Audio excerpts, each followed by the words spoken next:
Okay, in the last video, we created this speech bubble down here, all made up of curves. There were some points that we needed to adjust around here. These are basically corners on the inside to create this cloud shape. This last video, we're going to just walk through things very quickly here, just to kind of reinforce what we've already learned in the last videos in this series, in the previous ones. So I am going to select my pen tool up here. I got my stroke color still set at magenta, and I am going to do this one over here. Now this one is just going to be a freebie. There's not anything we have to do but just click all the way around. So we're just going to click, click. I'm not holding down anything. I'm just trying my best to stay here along these points, these corners, inside corner, outside corner, inside corner, outside corner. It looks like they had a glitch in their drawing here. We're not going to have that in ours. So I'm just going to kind of correct it by doing that. Yep. Just clicking around here. Nothing special. All right. Almost done. All right. That was pretty easy. There we go.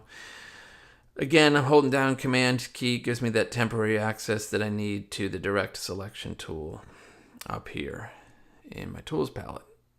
So to quickly access that temporarily while using the pen tool, Command. Let's go down here and we're going to do this speech bubble. So we got a good corner to start on here. I click there, and now we have a nice curve. So a good way to do this is, again, if you're kind of on the outermost part of the curve, the part that if you were to draw a line, a box around it, that's where it would touch. In fact, let me show you how I'm going to do this. All right, let's see, rectangle tool. I'm going to draw a rectangle that goes around the shape or the template below, just to kind of give you an idea of what I'm talking about. All right. So if we look at this, we have a rectangle that is going around the outside of our sheet. I'm just getting this in there. All right, touching it.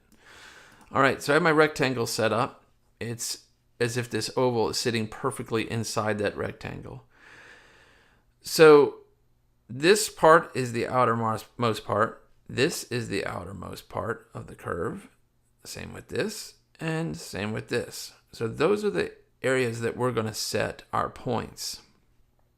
Okay, so it's going to be here, here, here, and here. And you'll see why in a second. So what I'm going to do is I'm going to move this temporarily to another layer and lock that down so that it doesn't affect what we're doing. I'm going to actually put it below.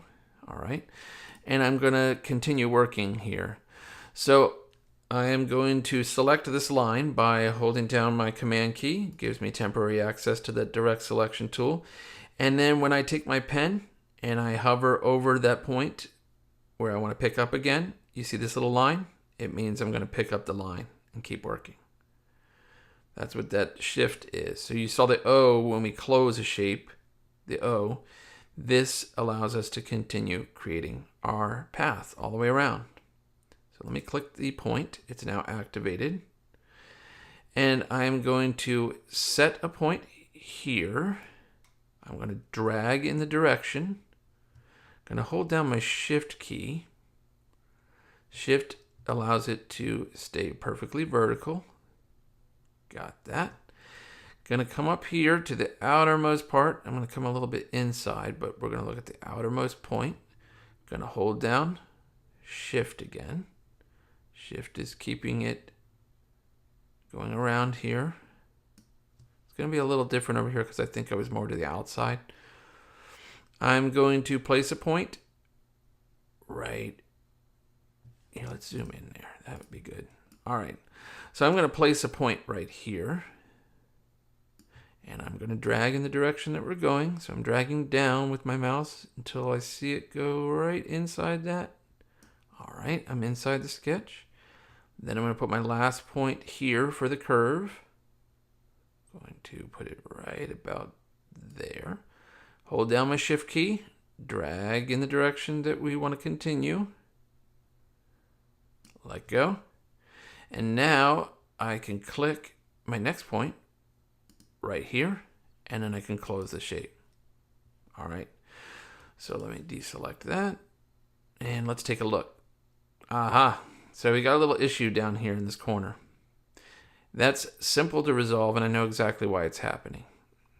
So let's click on that point, and you can see, you see this handle right here? It's extended beyond the point and this path. It's actually overlapping this path down here, but it's beyond the point. So because we've come beyond that point with the handle, for this point, it's caused this funny overlapping shape. In actuality, what's happened here is the path, the line, has extended over and beyond the point. It's being stretched beyond. So what I'll do is I will get temporary access again, holding down my Option key. Let me zoom in. Temporary access, holding down Option. I'm going to select my Convert Anchor Point tool or Anchor Point tool, and I am only moving that handle now. See how that's happening? I'm only affecting that handle by holding down my Option key. And once I've placed it, things are looking good. That looks much better. All right, so this concludes this lesson in the speech bubble. We didn't create this one fully. That's okay. Kind of looks like this one anyway. This concludes the lesson. The number one thing you want to remember is when you're using the pen tool, you can have temporary access to the tools that are used most often with the pen tool by holding down Option. Let's do this again. Let's close it up. If we hold down Option, we get the Convert Anchor Point or Anchor Point tool. Same thing. And we can drag out our handles there. See how I'm creating a curve from a triangle? Pretty nice. All right. If we hold down our Command key, we get temporary access to the Direct Selection tool, where we can move this point around. We can click on this and move the handles together. That's still holding down Command and using my mouse. And back to the Option key, we can move them independent. The handles are moving independent of one another. So it's really using Option, Command, and just your regular pen tool. The combination of those keys, that gives you access as you're working to creating all different kinds of shapes. There we go. It's like a little heart there. Create like a fish mouth or something. There's the head. Yeah. All right. So that concludes this lesson. If you have any questions whatsoever, go back and take a look at the earlier videos in this series and see if you can figure that one out. I will be opening up comments eventually on my videos, but right now I just want you to get used to the tools and using them.